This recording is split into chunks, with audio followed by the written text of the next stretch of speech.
देख रहे हैं यूपी क्राइम न्यूज।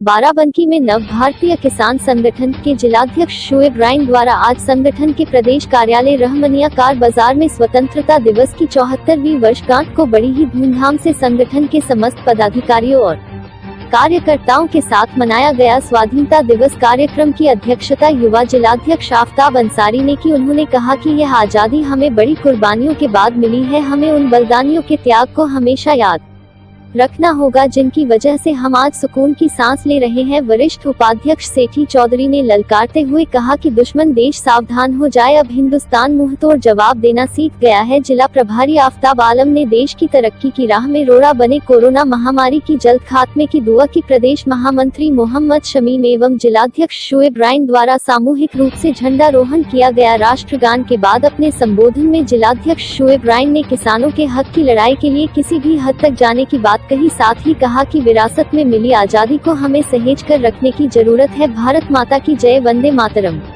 जय जवान जय किसान के नारों से आसमान गूंज रहा था। सभी कार्यकर्ताओं व पदाधिकारियों ने एक दूसरे का मुंह मीठा कर स्वाधीनता दिवस की बधाइयां दी। आशीर्वाद जन सेवा सोसाइटी की ओर से उपस्थित सभी किसान भाइयों को मास्क बांटे गए। साथ ही सोशल डिस्टेंसिंग का पूरा ध्यान रखा गया। प्रदेश महामंत्री मोहम्मद शमीम के निर्देश पर सैकड़ों किसानों ने संगठन की सदस्यता भी ग्रहण की। यूपी क्राइम न्यूज के लिए बाराबंकी से आशीष वर्मा की रिपोर्ट।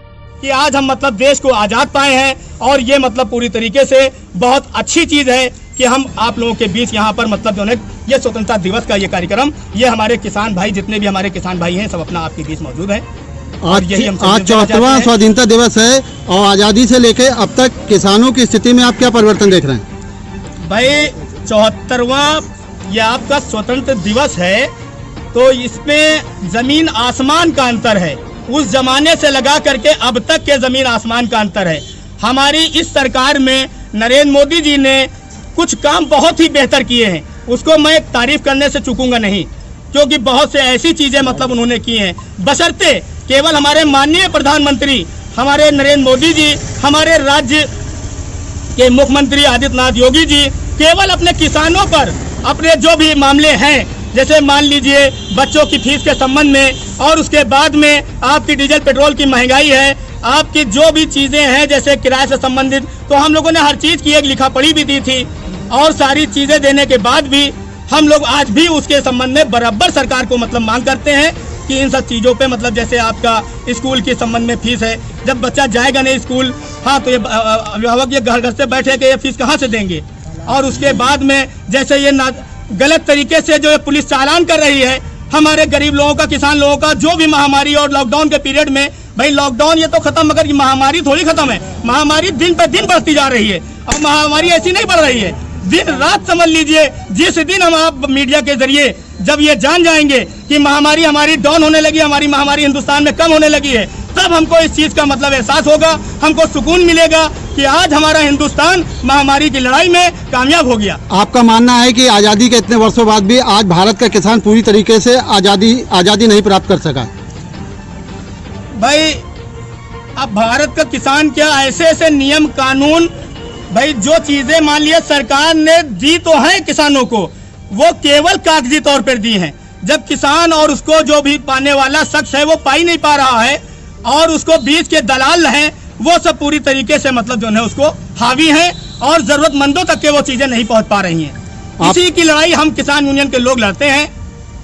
आपका कहना है कि सरकार की तरफ से जो सुविधाएं या योजनाएं बनाई जाती हैं उसका लाभ सीधे प्रत्यक्ष लाभार्थी तक नहीं पहुंच रहा है, बीच में बिचौलिए या उनके क्रियान्वयन की सही अवस्था न होना है?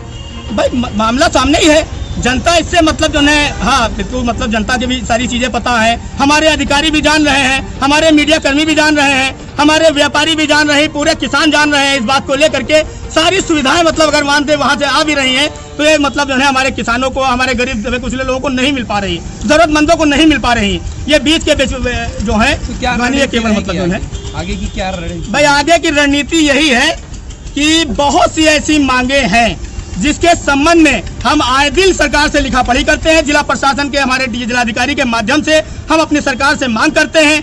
अब इसके संबंध में भाई आदमी कब तक के मांगेगा? भाई अपना हक हम छीनना भी लेना भी तो जानते हैं, तो नहीं होगा तो इसके लिए हम बड़ा आंदोलन करेंगे और इसके लिए हमारे किसान भाई जितने साथी हैं ये कोई पीछे नहीं है, हर तरीके की सक्षम है।